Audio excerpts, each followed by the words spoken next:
So just the short icebreaker question is, since last Retro World Expo to now, what was the one thing personally to you that you think was your favorite thing? And mine is the absolutely obscure 480i pass-through modes with time-based correction for the RetroTink 5X and 4K, because that means now you could use something you probably already have to do a good backup of your magnetic tape media, which is near impossible. So that's my weird favorite. How about you?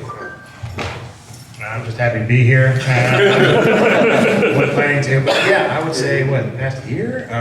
Coming across the Pico Gus project, which is for IBM-compatible PCs. So it's like an 8-bit iSet card. It works with your computers from the 80s through the 90s and lets you do sound card, memory, hard disk, floppy interface, I think, Wi-Fi, all kinds of different things, all in one little card. And it's like 50 or 60 bucks. And it's just completely changing the way certain people think about building computers and modifying them and having fun without spending like a ton of money in 5 or 6 different cards. It's just one. Awesome. I would say, like you, backing up my laser discs with the RetroTink 5X has been, or 4K rather, has been amazing. Also, the advancement to Amiga on FPGA has been really exciting the last year. So I'm really happy about The it. C32 stuff, just enhanced. Yeah. There's 2 games I want to play, I can play them. Yeah. So, Mark, how about you? I mean, other than the cool crap sticker that I got from Clint and put on my PVM, after that, I'd have to say pre-scaling on the RetroTink 4K. I made a video that was just obsessive, mostly about that stuff. Like my main RetroTink 4K video was mostly about that because, you know, probably not that many people care, but like I had been wishing that there were so many issues in retro re-releases and other emulation devices that I liked. Fundamentally, I thought these were good products, but they screwed up the scaling and I could make it better. And I wanted a way to fix that for so many years.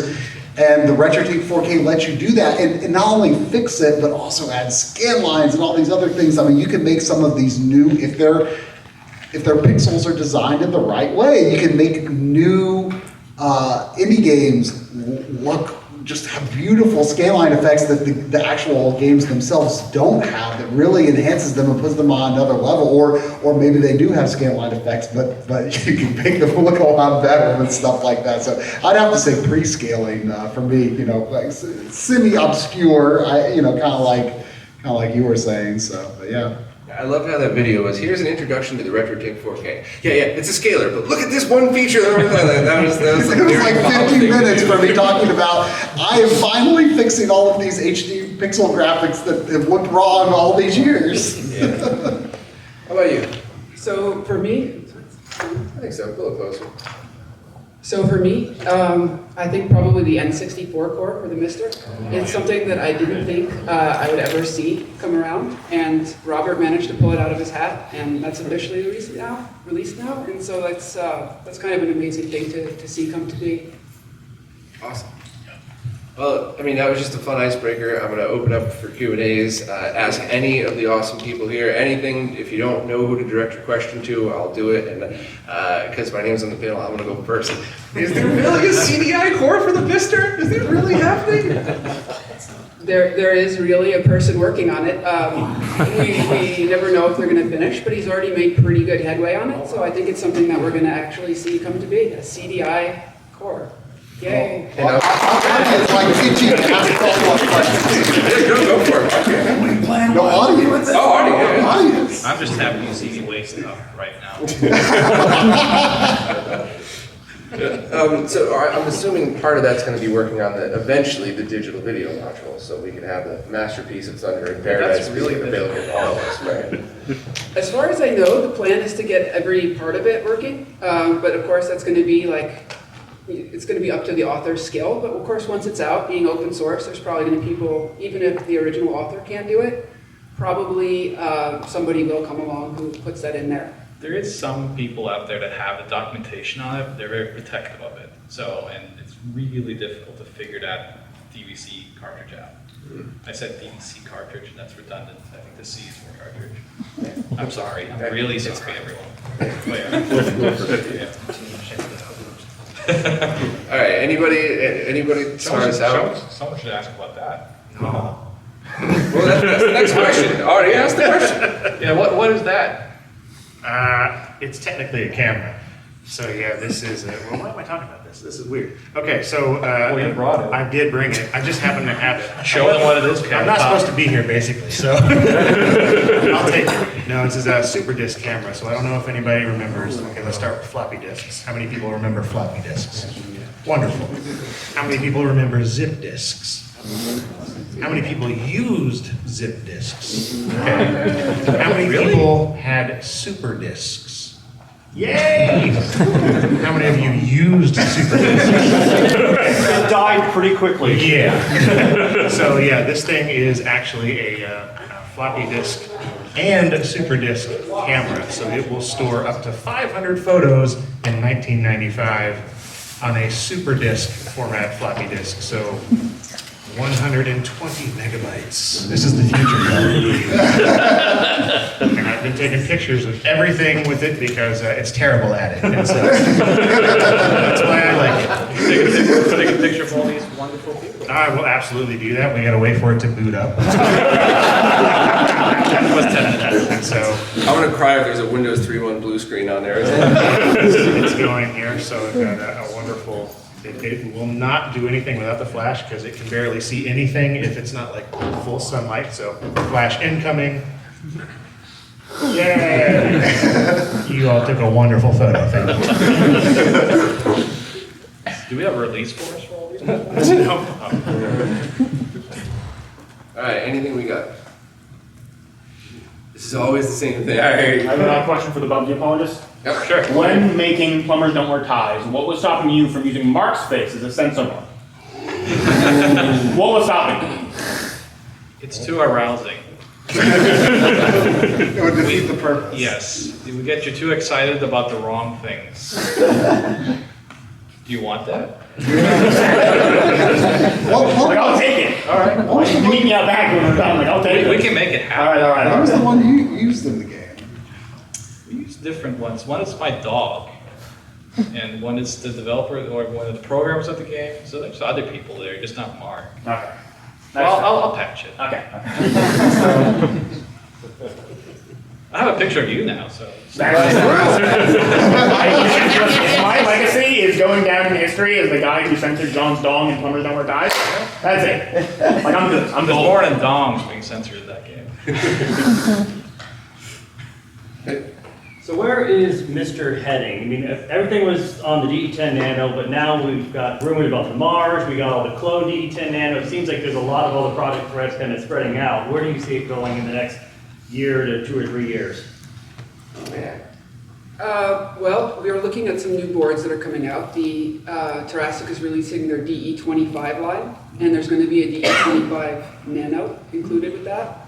That's pretty much what we've been looking at to expand the platform. As far as what that's capable of, it's going to be handling higher clock speeds, so you're going to see probably higher Amiga speeds, higher 486. It might allow a few new cores. I know Robert was sort of excited about a few of the higher things that it could support. And in addition, it also has much higher HPS. That's the built-in ARM chips. And those are going to be able to actually run some software more competently. So there's more potential there for like an integrate, like a core that acts like a GPU. So you might be able to run some software on it that's a little bit more capable as well. So those are some things to look forward to, but it's being an open source project, you can find all kinds of new things to do on it.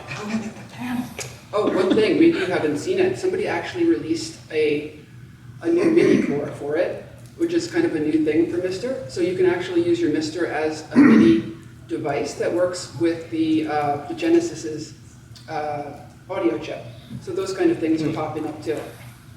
I kind of have a follow-up, honestly. So I've just been wondering about that with like the DE25 in terms of just fracturing development. Do you think there would be people that would stick to DE10 only, or just, all move on eventually? Because even, I don't know, just even in the PC world, anytime something like that comes along and it's like, people figure out a new way to do something on, the old school 386s versus 486s, and then the people that were working on cards for that one all move on to this other one because they either lose interest or focus shifts. Well, what we're probably going to see there is most of the development is going to overlap between them because they're a similar chip. There's no really unique IP. So we're going to see like kind of an if-def type of situation where some of the cores will run faster on the DE25, like the 486 core, but they'll still be, all the development on them will still apply to the DE10 as well. Like none of those are going to really get abandoned or anything. So I don't think we'll see too much fragmentation. Because I don't want to upgrade. Yes.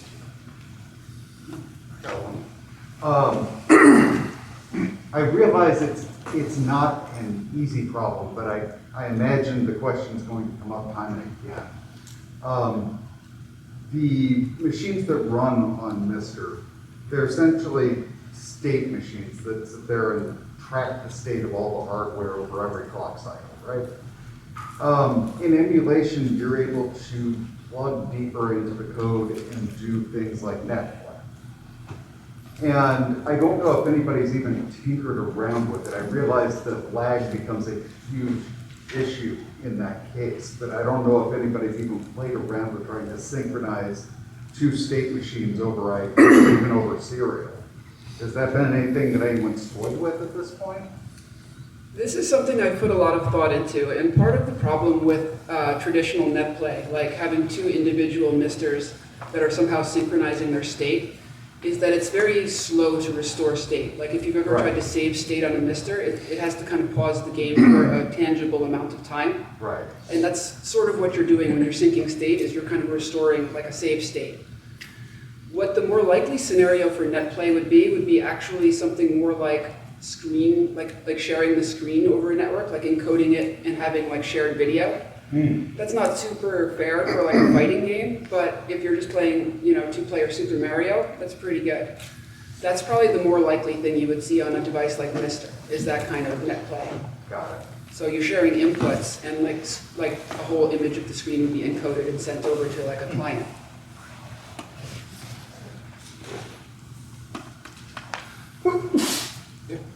Could you be able to synchronize states on two cores over with Netplay so that they could, duplicate each other? Well, you could do that, but the problem is it's so slow to restore a state that you're going to end up having like stuttering. You're going to feel it.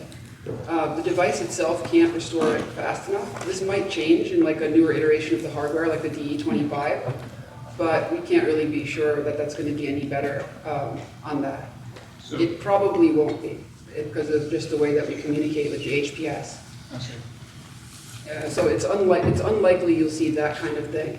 What you might see is more like faster sharing of like DRAM for things like retro achievements, and that might be more possible on some newer hardware.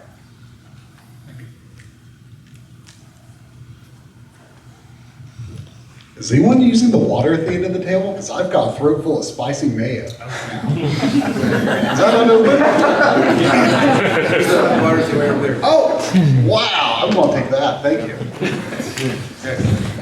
So the DE25, is that gonna, I know that there's new iterations, I guess, of like the different analog and digital boards, I/O boards. Is that gonna, the DE25 gonna solve like kind of dual RAM versus choosing analog, dual video, all that jazz? We don't know. Maybe. The Jurassic has not given us the final specs on it yet, but there's some things that we have asked them to do for us. We don't know if they will or not. It's kind of just like, maybe they will, maybe they won't. But one of the things that we want to see is integrated SD-RAM, and we're really hoping that that comes to be. And if it does, that will solve a lot of the problems with like dual RAM and having more RAM bandwidth and all of those things. The other thing we've wanted is more I/O, so that we can have less congestion on things like SNAC. So we have more like SNAC capability for multiple controllers and that kind of thing.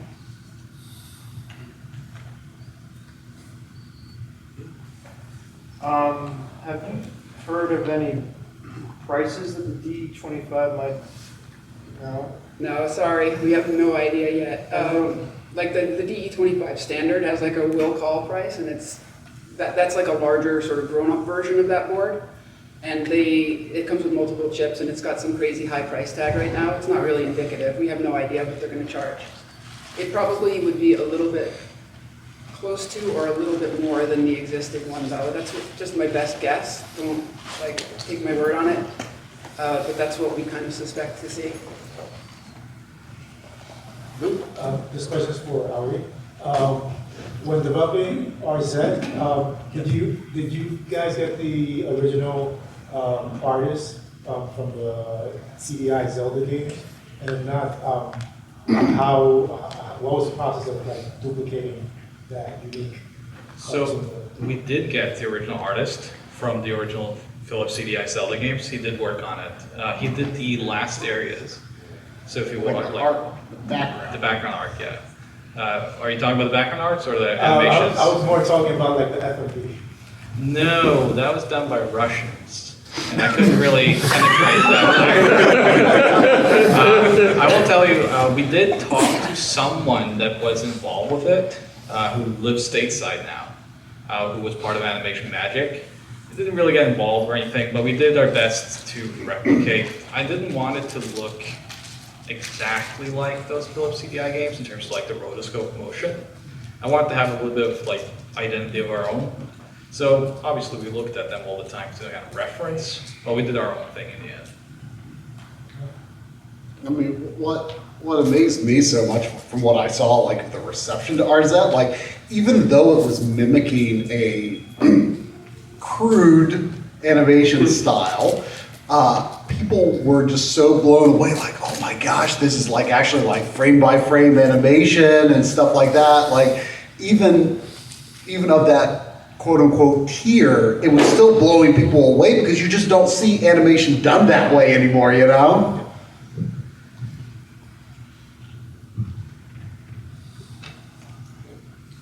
Is there anything in the pipeline that you guys have heard about of a DS consoleized?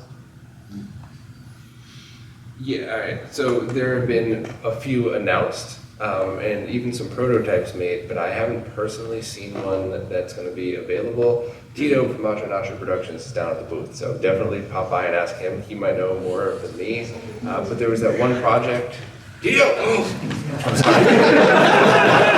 Why aren't you up here? You were hiding.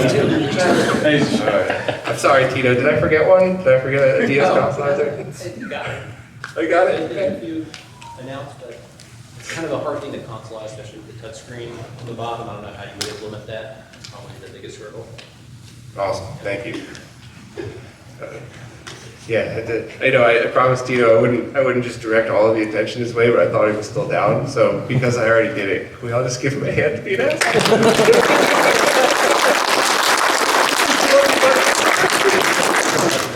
Another quick question back there. Yeah, just like, what is, I think Mars has been like a positive, but yet skeptical kind of take from everybody's perspective. Like, where are we with Mars? Is it still kind of wait and see what's going on, or? Yeah, I got like a really, really strong opinion about that. Well, a fact is that Mars has not taken one penny from a customer. So I refuse to say anything negative about it. If the team wants to take all the time in the world and eventually release something, cool. If they end up not releasing anything, I don't personally have a problem with that, just because it's, for me, over more than a decade in retro, I've seen a lot of people take people's money, and whether they intended to or not, they took that for granted. And maybe the product came out, maybe it didn't, maybe it took years to get a refund. I mean, the one that I'm sorry to throw negativity, but Polymega is definitely the one that stands in my mind. And it's just, I still get messages all the time from people like, look, I know you know the CEO, I bought 2 of them, I'm out $1,000, they refused to, like, that's the stuff that bothers me. Whereas people overhyping something that may or may not be out, whatever, that's like, but they never took anybody's money, so I'm just gonna keep saying nothing but positivity about it. And as long as it comes out, great. If it doesn't, I don't have any negativity towards that. So but it's a good question though. And same with all the other projects. We've had a lot of stuff announced that seems very reasonable and seems like it could be out. Not just FPGA based, just other stuff. And take your time. As long as you're not taking people's money and taking that for granted, cool. I'm still behind you. I'm still going to promote you. But it's only the ones where definitely felt disrespectful to everybody. Those are the only times where I'll stand up and be like, hey, we got an issue here. So, good question though. Where's HD Retrovision's Dreamcast game? I cannot confirm nor deny that Steve now lives in a bunker in the middle of nowhere. I have no idea. I still talk to Nick. I haven't talked to Steve in a while. I miss him. I don't know what the deal is with that. And I just, they certainly didn't intend to do this, but they also didn't take anybody's money. So, And the way they still like restock, their other cables, their products and other cables, and I can't recommend enough just those like mail-to-mail component cables that they've got on Amazon. Like those have fixed so many problems in my setup where I was like losing quality with 480p and stuff. So obviously, they're still running their business, but in terms of like new developments, at the end of the day, like their standards are so high, like ridiculously high, and that's a credit to them. Although also, it takes them a long time to get things to market. They have very high standards about how things are tested during manufacturing and stuff. But I don't have a lot of insight either. Yeah. Good question. The Audi, as the shepherd of bad video game re-releases, are there any compilations that you... We were talking about plumbers don't wear ties. I don't need to bad plumbers. Are there any compilations that are like that you wanted to do, but for technical or legal reasons, like I just can't get this one done? And on that note, is there any chance of an Action 52 collection?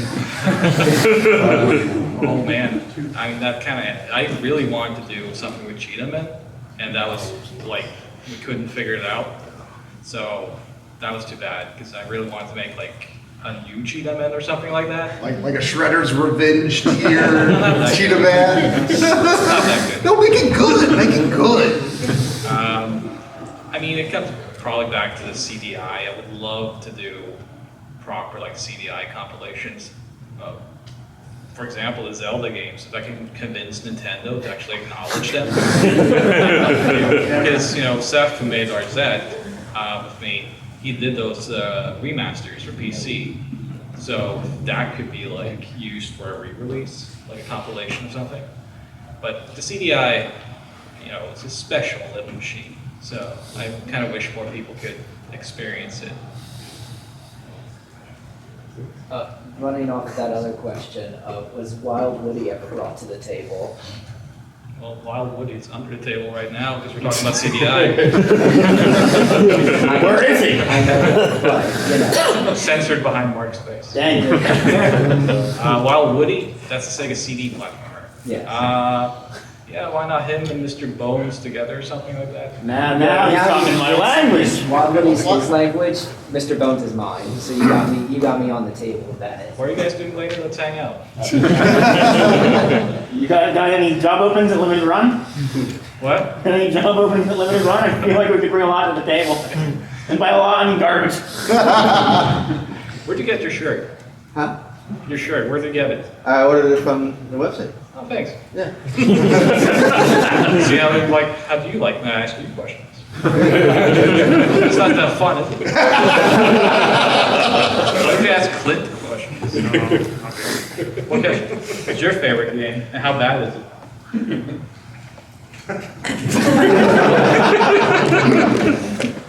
What's your favorite bad, like, guilty pleasure in video game? Oh,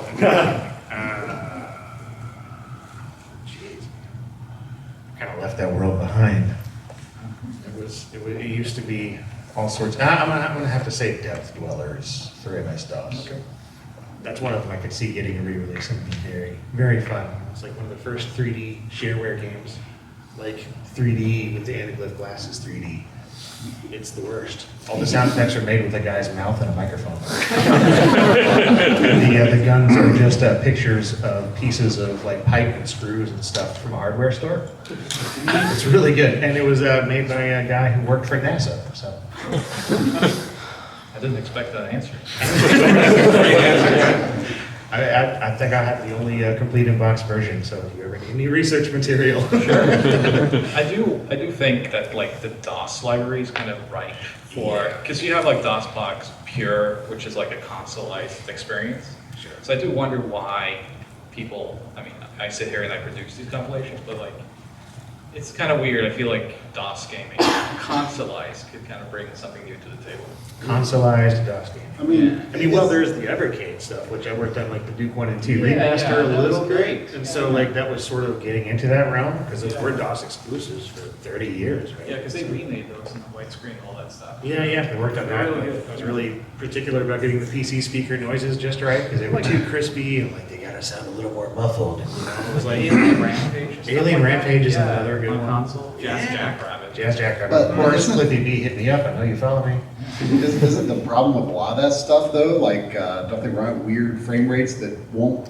Yeah, like Jazz Jackrabbit is 70 hertz. You know, So, you wouldn't get the best experience with that on the Switch, but if you did like VRR on a PS3 or a So- Xbox, you could, but. In the case of like You Duke really 1 want and to 2, do it, we're working with a dude who completely reverse engineered it. There was no source code, so he just made his own engine. Yeah. So it started off as a Rigel engine, like level editor project, and then it turned into this whole thing, and then he got brought on board. And so that's how I got involved, because I was just like, hey, this engine is neat. And then the Evercade folks saw it, and they're like, that engine is neat. We should do something with it. And, but that was a ground up thing. So like with Jazz, again, I don't think there's any source code. Or Tyrion, I'd love to see Tyrion. Yeah, Tyrion. It's like one of the best shooters ever. So, yeah, get on it. I'll get them. I got a question, I guess, for Clint too. I think because you talked about the Pico Mem in the beginning, I think we're kind of just getting to the point where retro PC stuff, because there's just so much variety of different parts and things, and the cost is just kind of absurd for most people to kind of get into it. I would love to see, well, I showed you the Micro 8088, but I would love to see more projects like that, 286, 386, like just more accessible, real hardware PC, retro PC things, and around that, I mean, not to talk about like ROM sets or anything, but like a standardized sets of games for each platform. I think it's very difficult for somebody that was not, like me, I guess. I wasn't ever really born. I was born later that time, or I kind of got into computers later, so it's hard for me to like look through the catalog and like, oh, this is the NES of PCs, this is the Super Nintendo of PCs. So yeah, I would love to see stuff like that. Yeah, honestly, even something like, I don't know if you're familiar with the PCM and 86 box projects. Those do such a good job of like recreating an exact PC at the BIOS level and everything. Yep. All the calls right, and the hardware itself, you're just picking from a list of like, you want this graphics card and this sound card and that other bit, and you're literally building a virtual PC, but it's all emulation. I would love to see that rolled up in some other more accessible way of just be like, okay, like if I could distribute, say, hey, here's a little thing where you can just run my 486, like my wood grain 486 out of my channel. This is going to be the exact experience. I think that would be so cool. And have it come with like a curated list of games or whatever. I don't know. I think there could be some kind of a niche there, but it's slowly getting there. It's still kind of iffy running some of those things, but yeah. Or like ExoDOS is another project I've been really happy with recently. Yep. In terms of just approachability and sheer magnitude of content in one thing, I love it. And affordability too with like the Pico Mem. I mean, that, like you said, that thing's only like $40, $50, and it has so many. You don't need to get, the audio card. You don't need to get, memory, whatever working. So yeah, pretty much just a motherboard and a power supply. And running on. So yeah, it's coming along. It's encouraging. Just to piggyback on that, it's on the Mr. FPGA, there's the 0 megahertz DOS collection, which consoleizes the playing DOS games. You just has specific VHDs for each game, configure the way it's supposed to play, and it creates a list, it creates a new directory for DOS games, and you pick it, instead of like going to DOS and like typing in it, it'll just launch like you launch other games on this type of console. So that's a great way of easily, quickly playing. I've heard of that and I need to try it, because it is sort of the similar philosophy of ExoDOS, of just making these individual instances for each one, because there's so much setup involved for every You load it just single like an game. arcade game. Yeah, you just load it like it's any other kind of core or standalone. Yeah, well, that's Amiga Vision on that. Yeah, you try it. Yeah, the Amiga Vision is awesome. Yeah, it's incredible. Yeah, dude. I'd love to hear what you guys have noticed are current trends in commercial releases of retro games, like how those games are being presented. 'Cause I think like several years ago, things were pretty shoddy right now. But right now I know there are some decent ones that have come out recently. That's a Mark and Audi question. Audi makes them, so he should start. I feel like that's kind of scummy for me to sit there and just push my wares, but like, I mean, yeah, we talked about it a little bit on our panel.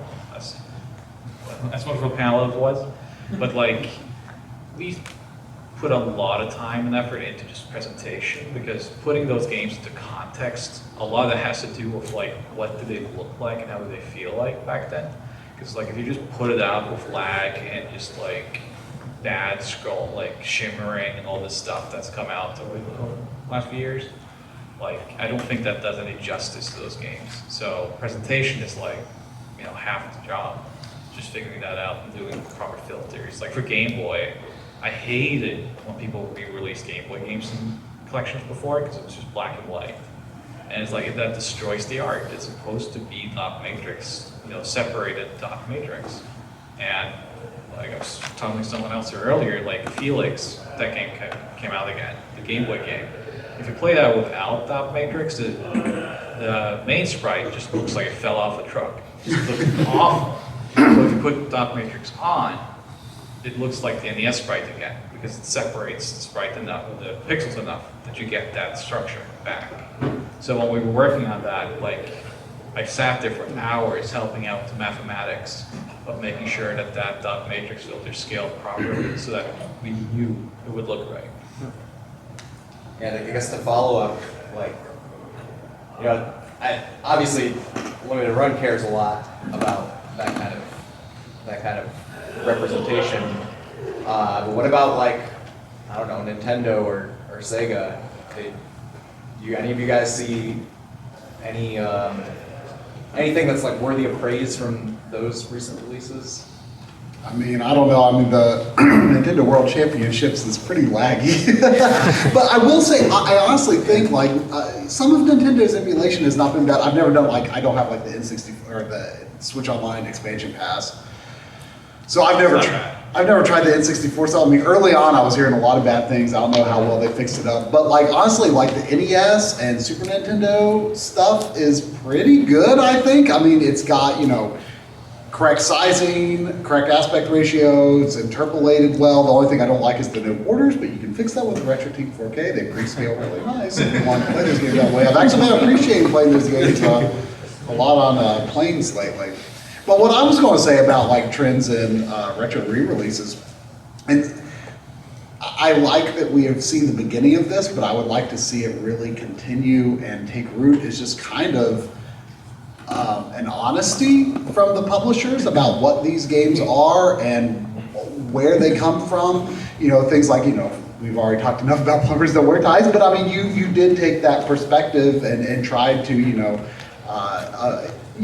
weren't hiding the fact that this game has a reputation, right? We were being honest about with, those videos that I helped you produce and stuff like that. We interviewed the actress behind it, who was very delightful. But also, I think of like Atari 50, which, it's not all sunshine and butterflies about, everything that Atari was and what these games were. They weren't afraid to not present this like curated, perfect version of what Atari was in this era that the Atari 50 is trying to represent. I find that to be really refreshing to see that come from the actual publisher of the game. And this is a smaller thing, but I think of the Cowabunga collection for Turtles. You can play that on a PlayStation 5 and look at the archival materials and see the Nintendo seal of quality. They didn't have to scrub that off, and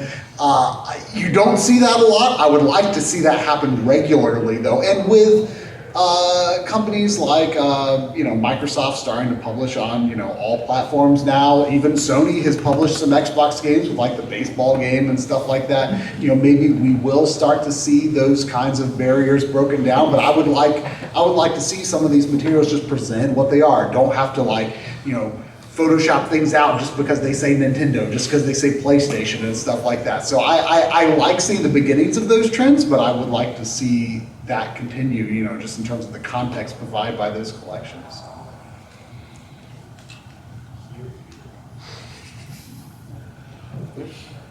So, what would you recommend if someone has a component TV and then a VGA monitor to try to get as many things connected to it at once? So, do you mean in the context of you have two monitors and you're trying to split the signal between both?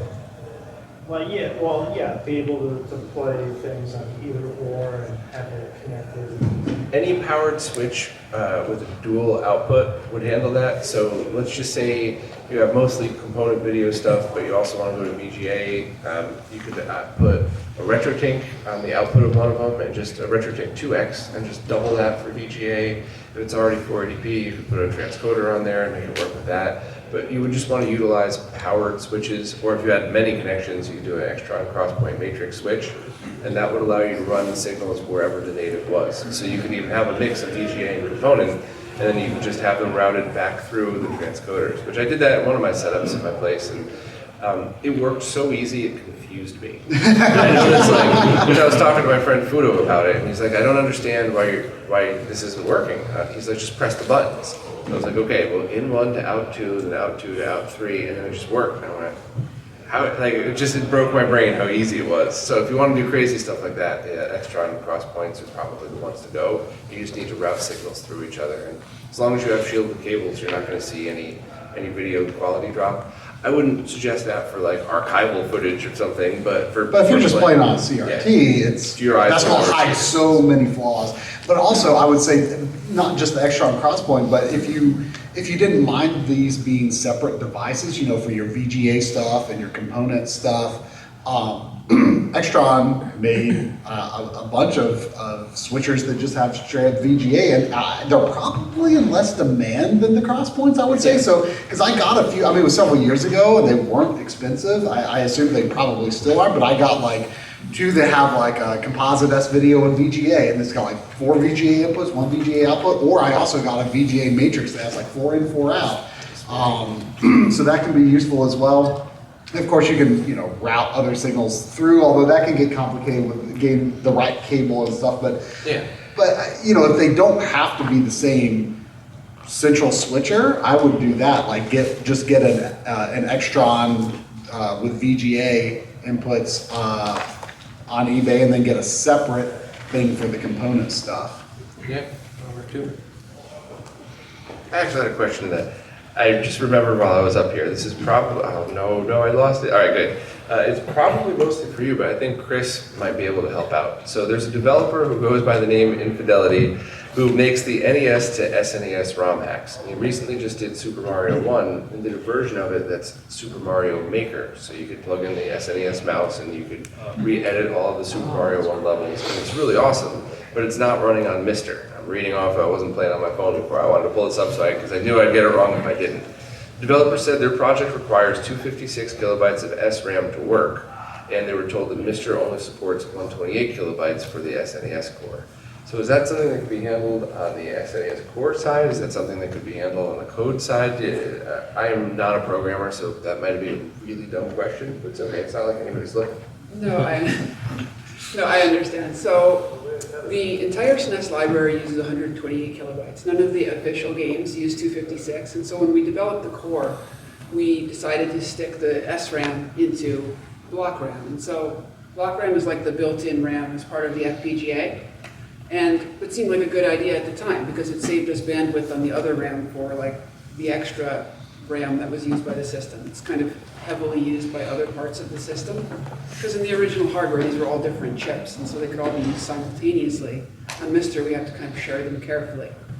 So the problem with these hacks is that they use 256 and we don't have that much block RAM on the FPGA. So we've been kind of talking about how we could fix that, and probably the most likely way is to, when we're not using a special chip, is to share the SD-RAM. Half of the block RAM, or half of the SRAM, sorry, half of the cart's SRAM would be an SD RAM because that wouldn't be as heavily used, and we could probably make that work for the upper half. It's a little complicated to do though, and right now Sergi, who owns that core, is kind of busy with the Saturn core. And so we will eventually get to that, but only a couple of like hacks need it, so it's kind of a lower priority for him. It might be that somebody else takes a stab, I don't know yet, but it is addressable eventually. Yeah, because that's, so many people are always wondering if this is just a matter of like changing around a little bit of code or if it's an explanation like that, which makes perfect sense. So, no, as much as I love those ROM hacks, the Saturn core is much higher priority than that. So, yeah, it's not going to distract. I mean, while we're back on Mister, I've got a question for Jamie too. Do you think there's any possibility that cores for media playback, like digital media playback, like CD rips, DVD rips, stuff like that? Because with the Mister's, you know, output and scaling capabilities and all that stuff, and the way that we have it integrated into our setups, I feel like it would be an incredible way to use CDs or use DVDs via rips. I think it would be such a great way to play that stuff, but or you know, or just other video media. Like it surprises me that that kind of stuff hasn't really come up, because it just seems like it would be so useful to play media with that device. Here's the deal. So when you have playback for like DVDs, it's encoded media. It needs a decoder. So somebody would have to either write a decoder for the FPGA, which isn't impossible, but it's complicated to do, or we could decode it on the ARM chip, like the HPS. You could do it on that, but our current one isn't really very good at that. It's pretty slow. So one of those two things has to happen. Either someone has to write like an MPEG, I think it's MPEG-1 for DVD decoder, or we can do it on the HPS and the DE25 Nano when that comes out. I would like to see that, because I think that it's kind of just an easy use for people with CRTs. And I think it eventually will come out in some form or another. Do you think there's a chance that there's already some kind of decoder on a chip that was used in old DVD players that could be sent them to Vertec to decap or something like that, or is that a little bit too complicated? Because this is mid-2000s era. I mean, we know how they work. Like, we have software representations. It doesn't really need to be like a one-for-one hardware representation. It's just a complicated thing to write. Like, somebody has to be like, okay, I'm going to dedicate like a couple of months of my life to writing an MPEG-1 decoder. There might be like soft cores out there, but there's also like legal things, because I believe that there's royalties involved with MPEG stuff, and you know, like we always live in that gray area with retro stuff, and that one is like, we're not really sure where we stand with that one, because usually they charge a royalty per implementation. If you remember old Raspberry Pis, you actually had to pay to get like movie playing. It was for that. So basically just wait to the more powerful hardware, better chip that'll make it easier to do. That's probably going to be the first iteration of that, yeah. But I would like to see it. So Bob's question at the beginning of the show was, what have you been most excited about, in the last year? Is there anything you guys are looking forward to in the upcoming year? Or what's the most excited thing you guys are looking for in the upcoming year? Sega Neptune. So yeah, that is actually one of them. That's definitely my top 5. So I'll give a very quick rundown. So there was a developer that reverse engineered the board layouts of the 32X and the Genesis 2 and created a motherboard that was essentially what the Sega Neptune would have been if it was actually released. So it requires donor chips. You need a 32X and a Genesis 2. And then, of course, another developer reverse engineered from the pictures what the case would be like. So that's one open source project, and that's already in place. The first boards are being made. The first boards were PAL, so I'm hoping to buy one of those and then probably ask Jose to help me swap it over to NTSC, because I think there's some fine pitch soldering on that one. So that's one that's going to be open source, and anybody could take it and make it if they wanted to. But there's also a company in Brazil that's looking to take that to a different level. And I talked to the people in that company. They've been working on this for years now, kind of in secret. So it's their own case design, their own board. But they're looking to bring that kind of at a different level with digital store modern retro devs could sell their games, sell their ROMs on it just over Wi-Fi, which I think many of us would love to support that way. Just so many of us don't want to go through a pre-order and wait for a cartridge and hope that it was made correctly, and especially if you just have the ability to get the ROM anyway. So I think that would be really good. So I'm excited for both of those. That's a good question though. So the Sega Neptune stuff, it's one of those things where if you were a gamer in the early 90s, like everybody thought that was a really neat idea, and or not, but it's still something that I'd like to see come to fruition. So yeah, that's a good one. How about the rest of you guys then? What are you looking forward to? I mean, this is probably a super lame answer because we're all about like celebrating the community here and stuff, but like, I gotta admit, I'm pretty darn excited for a successor to the Switch come out. And I know that's a weird thing to say for retro, but I mean, seriously, when I play Switch games, most of the time I'm pulling out the Switch Online Super Nintendo controller because I'm playing something retro styled on the Switch. It's such a great system for new retro style games, and I'm sure that will continue with the Switch too. I can't help it. I get excited about new game consoles still. I'm trying to think. Okay. Well, I'm looking forward to finishing some home renovations. I've been putting off so many of them. I'm getting some new gutters. I'm really excited to get some drainage fixed up and sealing up the basement because I had my first flood recently and it was really annoying. Nothing got damaged, but still a couple inches of water, so that was not fun. So and I'm hoping to build a new section of the garage and kind of expand the workshop there. So, yay! Thank you. I think I'm looking forward to seeing what your renovations are going to be. You'd be the inspector. Yeah. Just come through. I mean, I'm really into homebrew, like just aftermarket production on consoles like Mega Drive and whatnot, or Genesis. So seeing like all the new Final Fight coming out for Mega Drive and all that stuff, I'm really into C64, like Commodore 64 homebrew. So I really just like seeing innovation and just kind of like the advancements that I see from homebrew developers. So that kind of stuff I always look forward to. I mean, I'm excited for Yuzo Koshiro's game, Eartheon. There's a new Doom coming out on Super Nintendo. I am really excited about that new version of Doom on Super Nintendo. That's pretty crazy.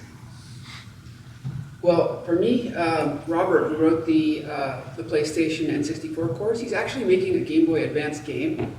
And so far, everything that guy has touched has turned to gold. So I can't wait to see what he comes out with as far as games go. It's time to make a game. An actual game. Wow. Yeah, I have no idea what to expect.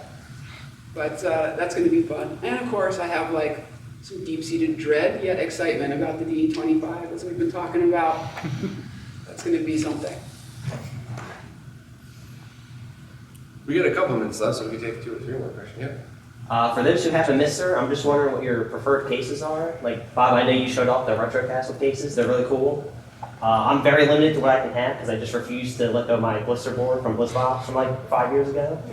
Yeah, so I just wondering what you guys use. Are you allowed to answer? You're going to do that. I can answer? Sure. Go for it.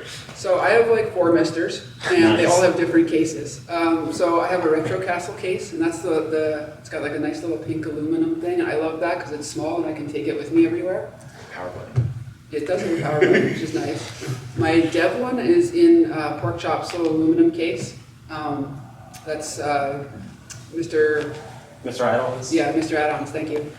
So I have one of them. I have one of the original Hebron style ones, the 3D printed cases. I have one of those boards kicking around. And then I think I have one just naked, just sort of lying out there, collecting dust somewhere. So those are my case options. How are you guys? I'm trying to look up on Amazon. I just have the aluminum case, but I do want to get like a multi-system case, the one with the SCART on the back. I haven't seen it. Which is available at the RetroRGB booth for Koala Co. over there. We still have a couple left if you want to buy any of them. All right. Yeah, it's the multi-system one for me, the wood grain one that Heber Limited sent over. So I was a one-off, but it's nice. I couldn't find exact thing that I have. But I mean, I've got a Retro Castle. Bob and I did a Mister trade at some point, and ended up getting a nice Retro Castle. But I've got another Mister that is a Jamix, and so I've just got, you know, those are kind of designed for, you know, being a JAMA sort of setup, or, you know, you can put it is it mini ITX or micro ITX? Mini ITX. I always get confused. But yeah, the mini. I mean, you could put it in all sorts of mini ITX cases. There's a lot out there I really like. There's like that green one with a little bit of wood grain from Fractal Designs that I would like. I probably would have gotten for it if that existed. Would have. Ooh. I probably would have gotten it if it was around or if I knew about it. Whenever I did that. But no, I've gotten like a silver mini ITX case, and I really like that design from Mister, because it takes up more space, but it's still small and kind of makes it look like a more substantial thing, and it looks nice in my setup. So I do like that form factor for Mister as well. Yeah. I guess I do also have the Mister cable. I forgot about that, but I just keep it in the arcade cabinet, so I forget about it. Just those are solid. Yeah, workshop set it on all. I think it's so cool. I love it. Yeah, question. I get you next time. I forgot about you, buddy. I'm sorry. This is kind of a question for the room, actually. Is anybody using RetroNAS? And like, what are you using for a case? I want to set that up, but like, gosh, I hate setting up network stuff. So I'm sure it's relatively easy. I'll send you one, Mark. Really? Okay. I've got like a Raspberry Pi 4 in a nice little case that I got hooked up with from one of our Patreon supporters. But he originally gave it to me because I wanted to experiment with trying to use DS capture software, because there's Raspberry Pi DS capture software, and I wanted to see if it could work better on a Pi 4 instead of the Pi 3, but it didn't really, it had some problems. So then I was like, okay, I want to turn it into a RetroNAS, but I'm so slow about setting stuff up. I'm just like, oh, sounds like it's going to be a big problem. It's probably actually easier than I'm making it out. Definitely is. But I haven't really looked into it. I'm just like, oh, it sounds like it's probably not that bad. Yeah, so mine is actually running on my own RAID server, which sometimes it has a lot of advantages, but the one disadvantage is if you use like the DreamPi stuff, that has to run on RetroNAS on a Raspberry Pi. You can't run that through. I think you could probably connect one through it, but I found that to be really helpful. And you know, some Linux purists that don't like on RAID because you have to pay for it, but it's been pretty solid for me. It was actually you who had got me into that and introduced me to Space Invader Run and all that stuff. But those are a good interview, and there's already an easy install for it, so that's another good one. But do you have RetroNAS running? I never been. I thought especially for you, because it could act as a gateway to allow your older computers to get online. So. I know. I've used like some of the other weird little projects, you know, because there's always some new serial or Wi-Fi or Ethernet thing, but no. The answer is no. Yes, I'm interested, but I'm still flirting with it. So. Did you run yours? Do you have a running RetroNAS? I don't use that. I have like a rack, an actual rack mount in my office, and I kind of use that instead, just sort of directly. Cool. All right. Sorry. Yeah. So there's an RGB modded TV downstairs that I plugged my Mister into via HT15 to SCART, and with the adapter. It's not working. We tried troubleshooting with different Mr. INIs. Something about voltage. I was hoping you could kind of elaborate it so I can figure out what I need to do. Yeah, but this is going to prepare incoming here. So the problem is that a lot of these RGB mod muxes, the ones that don't have the switches, require voltage on the SCART cable in order to switch it over, which is a totally normal thing to do because all properly built SCART cables have voltage on them. But there's so many scenarios in retro gaming, especially with projects like Mister, Raspberry Pis, where you're not actually using a full SCART cable, you're using an adapter cable type of thing. So if your Mister had like the Saturn port on it, it would probably just work fine. So that's the case, is you're taking the D-sub VGA style out, and you're going to a VGA to SCART converter or cable, and there's no voltage on the line. But the other problem that you're running into, which I've seen on certain RGB monitors, certain RGB modded stuff, is that the sync that comes out of Mister is sometimes doesn't seem to be compliant with everything. So if you do something like you run it through a sync, if you run RGB HV and recombine it, you might get better. Is there a reason for that? Is there something that composite sync equals 1 does to the hardware, or is it just, because I can tell you, I can tell you for sure I'm not smart enough to fully explain analog sync to you, and it would take Steve from HD Retrovision an hour to start explaining it. It's way more complicated than anybody would expect. But do you have anything to add to that one? Is there any tricks or things? As far as sync goes, no, I don't really have too many suggestions other than just play with it, because sync is pretty complex, and the way that we do it is maybe not the most ideal in the world. It's kind of a little bit of a hack on how we combine them. So kind of do your best there. One thing I would say is that Mister actually has on the I/O board, there is actually a jumper that allows you to output 5 volts on the D sub. And the intention of that is for things like SCART cables that are properly made to put voltage on that pin. So I guess check the SCART cable to make sure it's doing that and make sure that jumper is set. That's the best advice I can give on that front. That's cool. Thank you. So we are just about at 6 o'clock, so this was so cool. Thank you, everybody. Thank all of you for doing this.